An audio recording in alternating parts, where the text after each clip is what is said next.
El libro del que hoy hablamos divide a los lectores en dos grandes grupos. Por una parte, los que ya lo han leído y por otra, los que lo quieren leer. Y es que probablemente su extensión hace que muchísima gente le tenga cierto miedo, cierto respeto, pero no lo suficiente como para eliminarlo de su lista de pendientes. Algo tendrá cuando tanta gente quiere leerlo. Bienvenidos a Victorian Spirit.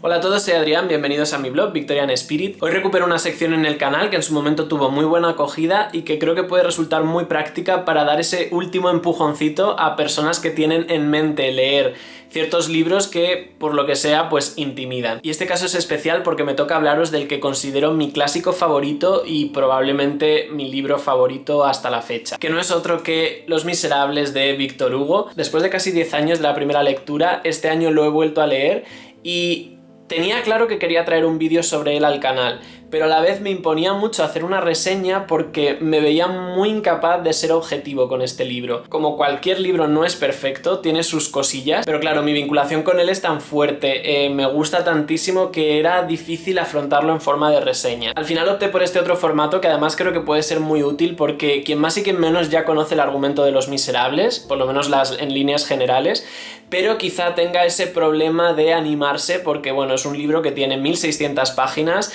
en el mejor de los casos necesitas un mes y medio para leerlo, es una inversión de tiempo y un esfuerzo considerable, con lo cual es normal que intimide a mucha gente y que todavía no se lancen a leerlo. Ojalá este vídeo sirva para que alguno de vosotros en 2021 se lance definitivamente y lo lea porque creo que os va a encantar. Es un libro que es muy difícil que no te guste, puede darse pero es muy complicado. Como ya hice con Moby Dick, os voy a dejar 5 consejos para intentar que una vez que empecéis Los Miserables no lo abandonéis y que además pues la lectura sea lo más placentera posible y que consigáis sacarle el máximo provecho.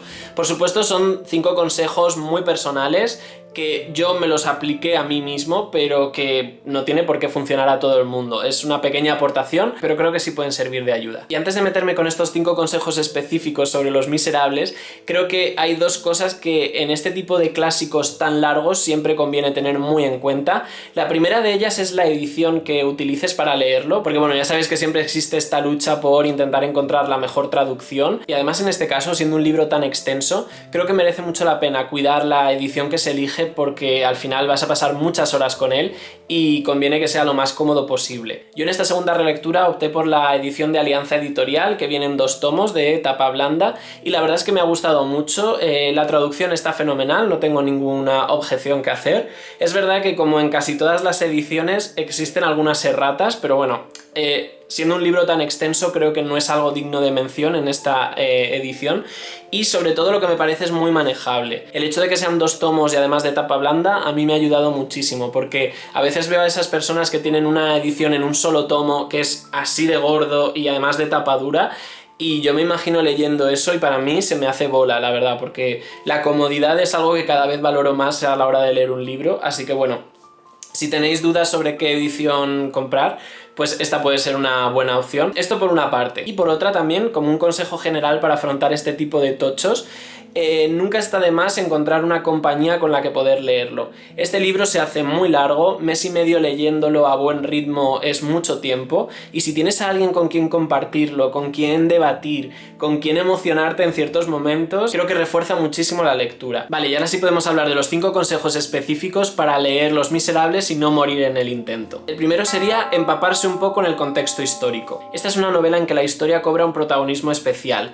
y como en casi todos los países, la historia de la primera mitad del siglo XIX en Francia es bastante turbulenta, está llena de cambios, y todos quedan muy reflejados en la novela y, como ya os digo, además con cierto peso, con cierto protagonismo. Muchísimos de los personajes con los que nos vamos encontrando quedan definidos o bien por su ideología o por su pertenencia a un grupo específico o por haber participado en ciertos acontecimientos, ciertas guerras, ciertas revueltas. Así que por todo ello me parece una buena inversión de tiempo que antes de abrir el libro miremos un poquito cómo fue esa primera mitad del siglo XIX en Francia, cómo fue la caída de Napoleón a partir de la batalla de Waterloo, cómo fue ese proceso de de restauración borbónica, cuando volvieron a tener una monarquía al frente del país, y también en qué consistió la insurrección de junio de 1832, porque es otro episodio que también va a tener muchísimo protagonismo en la historia. Y cuando os digo que os empapéis un poco, no quiero decir que tengáis que leer nada denso, simplemente 4 pinceladas para que por lo menos el marco temporal lo tengáis bien sujeto. Víctor Hugo es muy concienzudo a la hora de escribir sus novelas, sobre todo al dotarlas de un marco histórico realista y que es muy rico, y claro, al ser historia de Francia es posible que nos quede muy lejos y por eso creo que merece la pena echarle un vistacillo. Además de ayudarnos a clasificar a los personajes según su ideología, también nos va a ser muy útil para entender ese contexto social en el que se sitúa la historia, y es que entre otras cosas durante esta restauración borbónica el país vivió una época económica terrible y bueno, como el propio título lo dice, pues te ayuda a entender por qué había tantísimos pobres en ese momento en Francia. El segundo consejo es que en todo momento tienes que saber que estás en muy buenas manos. Y con esto no solo me refiero a las aptitudes literarias de Víctor Hugo, que cuando lo vayáis leyendo iréis flipando con él y con algunas de las cosas que consigue hacer, sino que también la propia figura de Víctor Hugo como persona, como ciudadano, es muy interesante y es muy conveniente acercarse más a ella porque todo lo que vayáis conociendo de él os va a gustar. Cuando hice la reseña de Nuestra Señora de París, que os voy a dejar aquí un enlace por si os apetece verla, ya os dije que Víctor Hugo era un poco el Da Vinci del siglo XIX. Él, además de novelista, principalmente era conocido como poeta, pero también era un excelente pintor. Tiene algunos cuadros que a mí me alucinan, aunque su faceta de pintor sea poco conocida. También era un ciudadano muy comprometido a nivel político, hasta el punto de que hubo un momento en que tuvo que exiliarse. Además, él estaba muy comprometido con ciertas causas, como por ejemplo la de la abolición de la pena de muerte. Todo esto queda muy reflejado en sus obras. Según lo vas leyendo, vas viendo las ideas que transmite en sus escritos, la creación de personajes que tiene, etc., te das cuenta de que era un ser humano excepcional en muchísimos sentidos, y yo creo que eso, cuando estás leyendo un clásico del siglo XIX, es una gran tranquilidad. Saber que la persona que va al volante de la narración es totalmente de confianza. El tercer consejo es que nunca pierdas de vista que las digresiones de este libro están extremadamente cuidadas. Al igual que pasaba con Moby Dick, en este libro nos vamos a encontrar con un montón de microensayos, y a veces no tan micro, que están totalmente mezclados con la propia narración, muchas veces interrumpiéndola y muchas veces haciendo que el lector se tire un poco de los pelos. En esto no os puedo mentir. De las 1600 páginas que tiene el libro, es probable que 1000 sean de una narración excelente y 600 sean de ensayos que en la mayoría de los casos no te interesan demasiado. En este libro vais a tener digresiones de todo tipo. Vais a tener una descripción súper exhaustiva de la batalla de Waterloo. Vais a tener una descripción exhaustiva de la vida dentro de un convento. Vais a conocer las cloacas de París como si fuera vuestra casa. Esto puede hacer que algunos lectores incluso tiren la toalla, porque reconozco que es muy molesto que te saquen de una historia que te tiene totalmente enganchado, que alcanza niveles de espectacularidad increíbles y que de repente queda totalmente cortada para que Víctor Hugo de repente, pues eso, te haga una descripción de cómo es la vida dentro de un convento durante 40 páginas. Se podría decir que Los Miserables es la peor pesadilla de cualquier editor, porque está claro que como lector te dan ganas de quitar esas partes. Pero lo que tiene que quedar claro es que esas partes están tan cuidadas o más que la propia narración. Y es que Víctor Hugo llevó a cabo una labor de documentación exhaustiva para poder escribir esas partes. De hecho, en una carta que escribió, me parece, a uno de sus hijos, comentaba que él solo iba a dar una pincelada sobre Waterloo, pero que esa pincelada iba a ser perfecta, iba a ser totalmente correcta. Se desplazó a Waterloo, se desplazó a los mismos escenarios donde se desarrolló la batalla, habló con todas las personas que tenían algo que contarle respecto a eso, y es verdad que las páginas que te cuenta de Waterloo se te harán más densas, se te harán más interesantes o menos, pero son 100% veraces y los puedes tomar como referencia. De hecho, de una de las cosas que se dio cuenta uno de mis compañeros de lectura, Álvaro, es que cuando te quieres documentar sobre la insurrección de junio de 1832 en París, muchas veces la fuente original, la fuente a la que recurren los historiadores, es Los Miserables de Víctor Hugo. O sea, hasta ese punto de excelencia llegó el autor a la hora de transmitir ese acontecimiento en concreto. Así que cuando estas digresiones te causen algún quebradero de cabeza, que es algo que te va a pasar, te lo garantizo, ten siempre en mente que tienen un valor histórico, social y documental importantísimo, y bueno, pues intenta disfrutarlas como puedas. En el número 4, y como contrapunto a estas digresiones, mi consejo es que te concentres en los personajes. La galería de personajes que te ofrece Los Miserables creo que es única, no solo por la cantidad de ellos que aparecen, tanto principales como secundarios. Estamos hablando de 1600 páginas, da para muchísimos personajes. No solo son muchísimos, sino que son la mayoría de ellos inolvidables.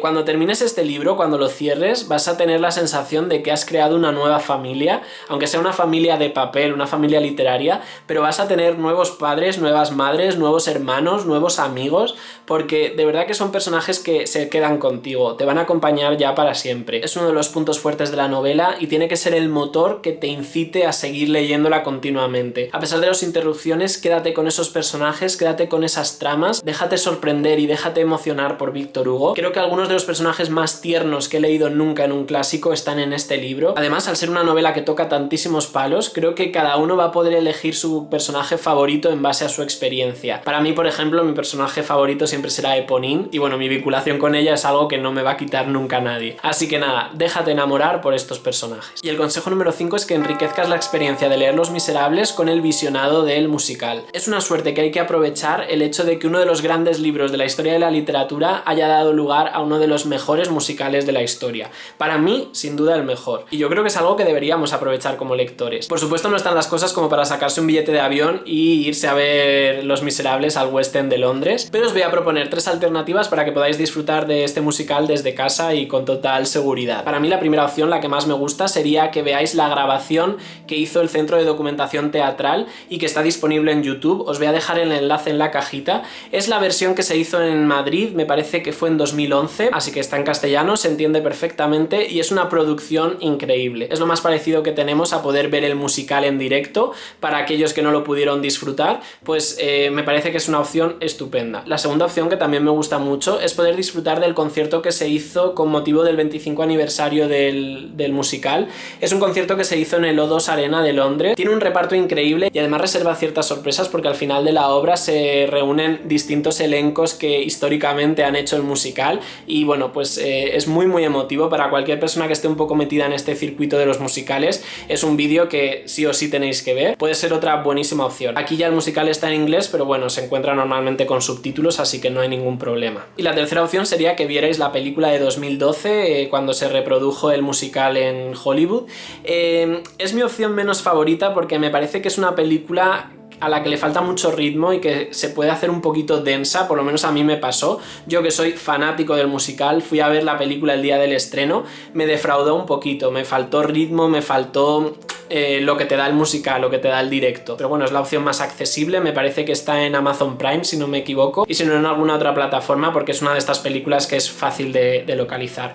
Cualquiera de estas 3 opciones puede ser muy interesante para que la veáis después de haber leído el libro o para que la vayáis compaginando mientras leéis el libro. Y de verdad, las canciones que vais a encontrar van a reforzar muchísimo los sentimientos que el propio libro os va a causar. Así que me parece un maridaje perfecto. Y bueno, pues hasta aquí este vídeo con consejos para leer Los Miserables. Espero que os resulten útil y sobre todo que os quedéis con la idea de que es un libro que tenéis que leer cuando podáis, pero encontrad ese momento, encontrad ese mes y medio que necesitáis para leerlo, porque os va a merecer muchísimo la pena, os lo prometo. Y ya para finalizar voy a compartir una anécdota que me hizo mucha gracia sobre Víctor Hugo. Cuando él publicó Los Miserables estaba muy preocupado por la reacción que iba a tener en el público británico, así que él envió un telegrama a sus editores allí para preguntarles cómo estaba funcionando el libro. El telegrama de Víctor Hugo solamente llevaba un signo de interrogación y el mensaje que recibió de vuelta fue un signo de exclamación por parte de los editores. Yo creo que sin necesidad de palabras se entendió perfectamente lo que significaba, ¿no? Esta es una obra con signos de exclamación. Y bueno, como siempre os voy a lanzar una pregunta al final del vídeo. En este caso me gustaría saber